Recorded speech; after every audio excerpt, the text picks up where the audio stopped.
Quand tu dis le PSG veut le vendre, tu sais quoi, j'en doute en vérité, parce qu'il demande un tel prix que je me demande si c'est pas juste une stratégie pour le garder. Alors Marco Verratti, c'est un cas particulier parce que ça fait 11 ans qu'il est au Paris Saint-Germain. Et à l'heure où le club fait une sorte de reset géant, il est logique de penser à s'en séparer. J'ai pas de problème avec ça. On peut très bien se serrer la main, partir si possible bons amis. Alors, il y a une info, je sais pas si elle est avérée, moi qui m'a scandalisé.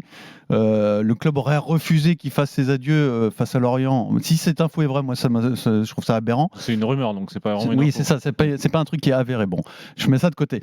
Mais pourquoi pas l'idée elle tient debout. Mais moi, je vais vous dire que je crois qu'il a encore sa place au PSG. Je vais vous dire pourquoi.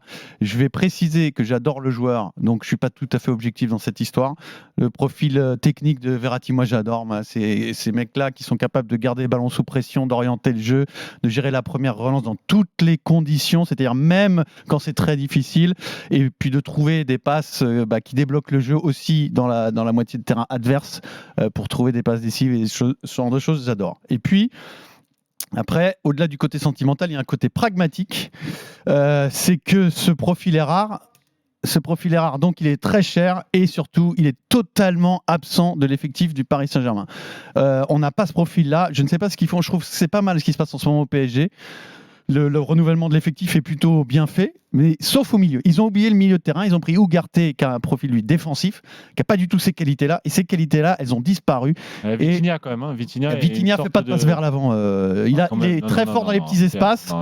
Très fort dans les petits espaces, mais il n'a pas la qualité de relance de Verratti. Et ce profil, on l'a vu contre Lorient, il est indispensable d'en trouver un. Alors, si tu le trouves pas sur le marché, moi j'ai une sorte de rêve.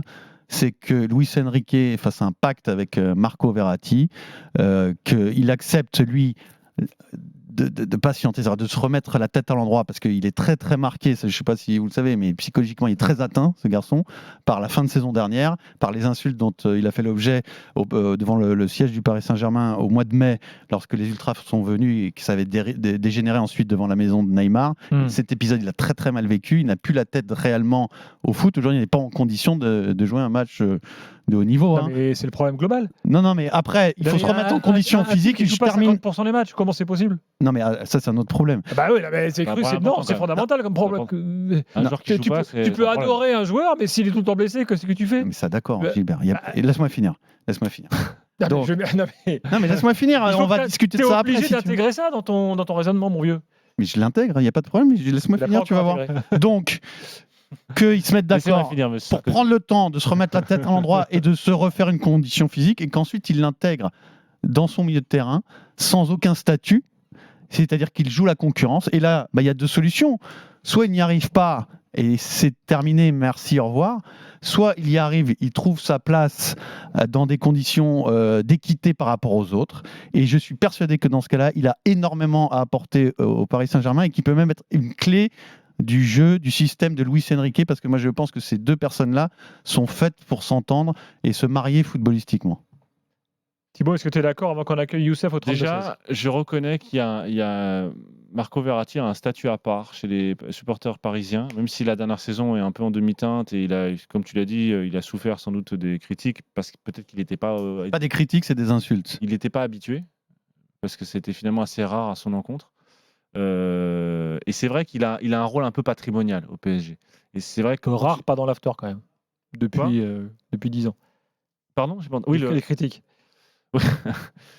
mais après, je crois que les supporters parisiens ont besoin d'une continuité quand même. Si tu fais table rase du passé, il faut quand même que tu conserves des joueurs qui fassent un peu de continuité. Donc sur ce plan-là, l'aspect sentimental de ce joueur, je le comprends parfaitement, je suis pas loin de le partager. Après, l'aspect technique est obligé d'entendre. L'aspect technique, je serais pas aussi catégorique. Qui a ce profil-là? Dis-moi dans l'effectif actuel du Paris Saint-Germain.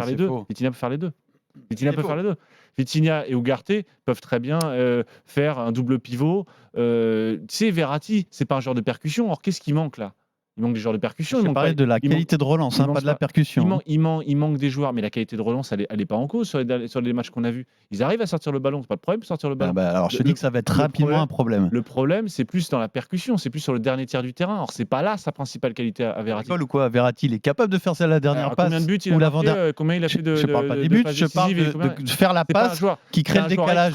C'est un joueur extraordinaire, mais c'est pas un joueur qu'on a vu dans ce modèle de jeu-là. Je pense sur le papier, ça peut être un type Thiago Alcantara. Mais n'oublie pas que Thiago Alcantara est un joueur beaucoup plus décisif, qui était un joueur qui était au départ un 10, qui est beaucoup plus décisif dans le jeu, qui est Quoi qu'il en soit, tu l'as pas dans l'effectif du PSG, ce joueur-là. Non, mais si tu veux comparer un joueur comparable, parce qu'on en parlait tout à l'heure à Redax, je te dis, évidemment, je n'ai pas précisé pour les auditeurs, effectivement, par rapport à Thiago Alcantara, voilà.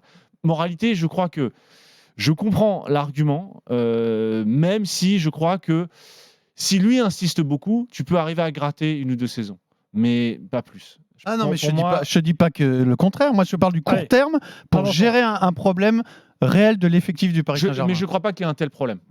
Alors là, par contre, j'en mets ma main à couper.